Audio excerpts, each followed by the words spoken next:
आप सभी को सुंदर शरद पूर्णिमा की बहुत बहुत बधाई हो। बाबा विश्वनाथ की कृपा आप पर सदा बनी रहे। आ गया शरद पूर्णिमा की रात्रि। बड़े से बड़ी बीमारियां, बड़े से बड़े रोग, बड़े से बड़े बड़े कष्ट इस शरद पूर्णिमा की रात्रि को छूट जाते हैं। दमे की बीमारी, श्वास की बीमारी, अनिद्रा की बीमारी, रात्रि को जगना, ये सारी बीमारियां शरद पूर्णिमा की रात्रि को अगर व्यक्ति अपने जीवन को सुखमय बनाए, अपने जीवन को आनंदमय बनाए तो सब छूट सकता है। शरद पूर्णिमा की रात्रि को पीपल के पत्ते 5 लेकर उसके ऊपर खीर डालकर रात्रि को खा लेने से महाराज दमे की बीमारी, श्वास की बीमारी रुक जाती है। वो बीमारी बढ़ती नहीं है, उससे कष्ट नहीं होता। जिन बच्चों के नेत्र कमजोर होते हैं, रोशनी कमजोर होती है, शरद पूर्णिमा के दिन रात्रि को 12 बजे भगवान चंद्रदेव का दर्शन कराइए। 5 से 7 मिनट तक नयन मिलाए चंद्रदेव के साथ और बाद में एक पीपल के पत्ते पर खीर जो चंद्र के नीचे रखी हुई है उसी खीर को चटा दीजिए। फिर चंद्र का दर्शन कराओ, फिर खीर को चटा दीजिए। महाराज नयन की ज्योति बढ़ती है, नींद नहीं आती तो निंद्रा देवी प्रवेश करती है, निंद्रा अच्छी आती है, आनंदित होता है। महाराज जिस व्यक्ति के शरीर में गांठ पड़ जाती हो, शरीर काला पड़ जाता हो, चट्टे पड़ जाते हो या दांत खाज खुजली हो जाता हो, उसके लिए भी शरद पूर्णिमा की रात्रि को 12 बजे महाराज भगवान चंद्रदेव के लिए 21 दिए जलाए जाते हैं। उस 21 दिए की कालोच एक थाली में इकट्ठी करी जाती है। कालोच को इकट्ठी कर कर शरीर में गाय के घी के साथ में जहां जहां जगह पर चट्टे हैं, गांठ है, वहां लगाया जाता है। उसको 5 या 7 दिन लगाइए। उसके बाद में रोज प्रतिदिन लगाने के आधे घंटे बाद स्नान कर लीजिए, आराम लगना प्रारंभ हो जाता है। महाराज आज शरद पूर्णिमा की रात्रि से लेकर कार्तिक पूर्णिमा की रात्रि के बीच में जो दामोदर भगवान का, कृष्ण का, शिव का मंगल आनंद करेगा, अभिषेक करेगा, पूजन करेगा, स्मरण करेगा, उसके सारे दुख दरिद्र दूर हो जाएंगे। रात्रि को आप बड़े प्रेम से खीर बनाओ, चंद्रदेव की साक्षी में रखो, भोग लगाओ भगवान श्री हरि को। बन सके अगर लक्ष्मी की कमी है, लक्ष्मी नहीं आ रही है, व्यापार नहीं चल रहा है, तकलीफ बहुत ज़्यादा है, घर में कष्ट है, कर्जा ज़्यादा है, तो एक तांबे के कलश के ऊपर, तांबे के कलश में पानी भरना, कटोरी रखना, उस पर लक्ष्मी जी की मूर्ति रखना। लक्ष्मी जी की मूर्ति नहीं हो तो चांदी का सिक्का रखना। उसके सम्मुख में आप 31 दीपक 31 दीपक घी के लंबी बाती के जला देना। महाराज एक एक कमल गट्टा उस 31 दिए के अंदर डाल देना और लक्ष्मी जी का पूजन करना, लक्ष्मी जी का स्मरण करना, खीर का भोग लगाना, पान के पत्ते पर खीर रखना, 5 पत्ते पर खीर का भोग लगाना और माता लक्ष्मी से विनती करना। सुबेरे 4 बजे तक वो रखे रहने देना, सुबह 4 बजे वो उठाना, लक्ष्मी को वापिस तिजोरी में या सिक्का हो तो उसको अलमारी में रख देना। जो खीर बनी है वो प्रसाद के रूप में सुबह 8 बजे, 10 बजे, 9 बजे जब खाना हो प्रेम से खाना। माता जो दिए लगाए हैं वो ठंडे हो गए होंगे, उनको रखे रहने देना, बाद में काम आते रहेंगे, या दिए विसर्जन करना हो तो आपकी मर्जी है। पर वो मिट्टी के दिए लगेंगे, आटे के दिए नहीं लगेंगे, मिट्टी के दीप लगाना है आपको। 31 घी के दिए लगाना है। लक्ष्मी जी का पूजन करो, कंकु, चावल, हल्दी, मोली से, सब तरह से। शरद पूर्णिमा की रात्रि को सुख मिलेगा, आनंद मिलेगा, लक्ष्मी की वृद्धि होगी, कार्य सिद्धि होगी। दूसरा क्रम, अगर कार्तिक पूर्णिमा हो, शरद पूर्णिमा हो, ये दोनों पूर्णिमा पर शरद पूर्णिमा के दिन आप शाम को प्रदोष काल के समय 4:30 बजे से 6 बजे के बीच में 1 लोटा पानी, उसमें 5 बेलपत्र रखकर, एक कमलगट्टा डालकर भगवान चंद्रेश्वर महादेव के नाम से भगवान शंकर को चढ़ा दीजिए। आपकी जो कामना हो वो कामना कर कर चढ़ाएं, विनती करें चंद्रेश्वर महादेव को और निवेदन करें कि हमारा ये कार्य सफल हो।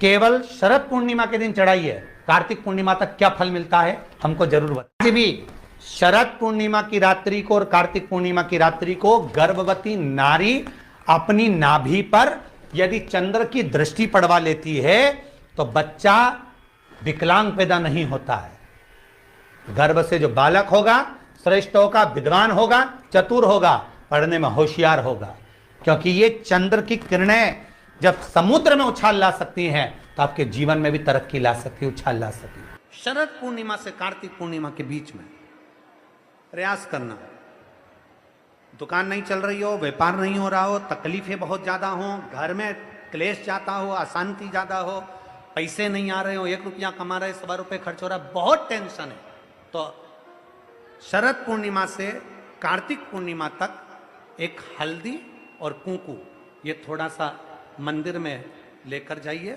हल्दी और कुंकू जरा जरा सा ले जाओ, अशोक सुंदरी वाली जगह पर पहले शंकर जी पे जल चढ़ा दो, अशोक सुंदरी वाली जगह पे जल चढ़ा दो, और वह हल्दी और कुंकू की एक एक बिंदी अशोक सुंदरी वाली जगह पर अपनी कामना कर कर लगा कर आओ। उसी में से वो हाथ जो तुम्हारा गीला है कंकु हल्दी का, वही हाथ लाओ, घर में प्रवेश करते समय अपनी देहली पर थोड़ा सा लगा दीजिए। शरद पूर्णिमा से कार्तिक पूर्णिमा तक कर कर देखो, उसके बाद में फिर बताना कि मेरा देव अधिदेव महादेव ने तुम्हारी झोली भरी कि ना भरी। कानी दिखे कहीं किसी को पास कानी दिखे,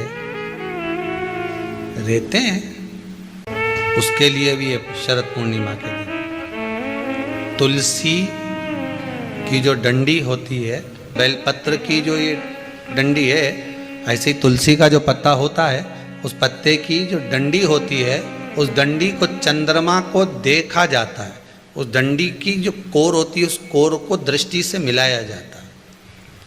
शरद पूर्णिमा की रात्रि ठीक 12 बजे आप चंद्रमा की, जैसे चंद्रमा का भाग, उस चंद्रमा के भाग को आप उस डंडी के भाग से निहारने का प्रयास करिए।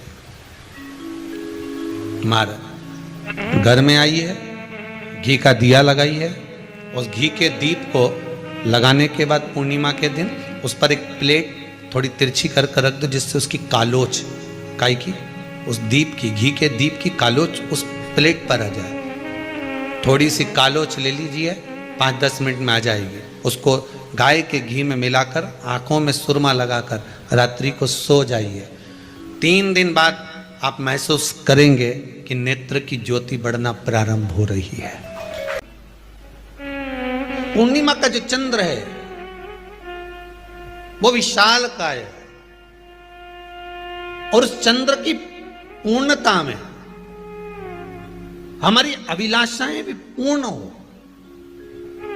अब पूर्णिमा के व्रत में आपने कई बार किताब पढ़ी होगी पूर्णिमा की, या आपने व्रत किया होगा, या पूर्णिमा का व्रत आप धारण करे होगे, तो उसमें पूजन कौन से भगवान की होती? पूर्णिमा के व्रत में केले के खंभ लगाकर पूर्णिमा का जो अध्यापन होता है, पूर्णिमा की जो पूजन होती है, उस पूजन में शंकर और पार्वती की पूजन की जाती है। शंकर और पार्वती का पूजन क्यों करा जाता है पूर्णिमा के व्रत में? क्योंकि शिव और माता पार्वती ही केवल एक ऐसे हैं जिन्होंने अपूर्ण लक्ष्मी को भी पूर्ण बना दिया था। किसको पूर्ण बनाया है? लक्ष्मी। शरद पूर्णिमा के दिन अगर आप शंकर भगवान को 1 लोटा पानी अगर शिव को समर्पित कर रहे हो, श्वेत पुष्प को रख कर शंकर जी के ऊपर सफेद फूल को चढ़ाकर अगर 1 लोटा जल भी, एक पात्र जल भी शंकर को समर्पित कर रहे हो, तो ये लक्ष्मी के लिए ही तो कर रहे हो।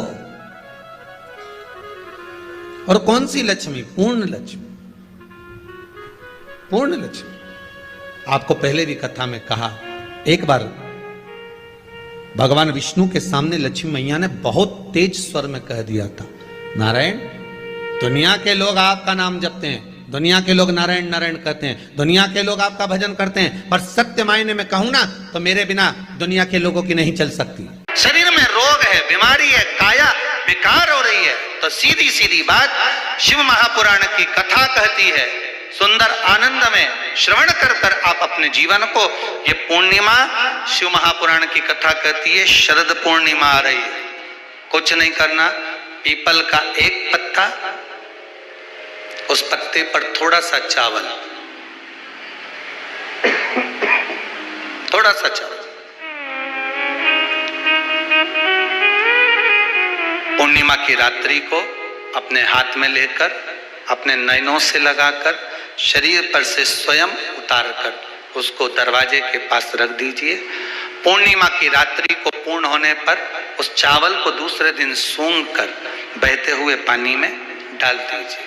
महाराज कितने भी रोग से ग्रसित हो गए, पीपल का एक पत्ता 52,000 ब्राह्मण की साक्षी कराता है। महाराज बहुत ध्यान देना, पीपल के वृक्ष में स्वयं नारायण का, मेरे कृष्ण का वास है। स्वयं भगवान गीता के अंतर्गत कहते हैं कि मैं पीपल का वृक्ष हूं। 6 पत्ती का बेलपत्र मिलता है तो उसको नंदी पर पहले समर्पित कर फिर शिव के द्वार पर शंकर भगवान पर समर्पित किया जाता है। सत्यम शिवम सुंदरम चैनल के सब्सक्राइब करें। एक चावल का दाना चढ़ाकर उस बेलपत्री को लाया जाता है, बरकत स्थान पर रखा जाता है। 3 पत्ती का जो बेलपत्र का वृक्ष है उसमें 4 पत्ती मिलना चाहिए। 3 पत्ती के बेलपत्र के वृक्ष में 6 पत्ती मिलना चाहिए। 3 पत्ती के बेलपत्र के वृक्ष में 8 पत्ती मिलना चाहिए। मूल वो है, कई लोग कहते हैं 6 पत्ती का बेल का वृक्ष हमने लगा लिया, उसमें 6 पत्ती लगे, वो बात अलग है।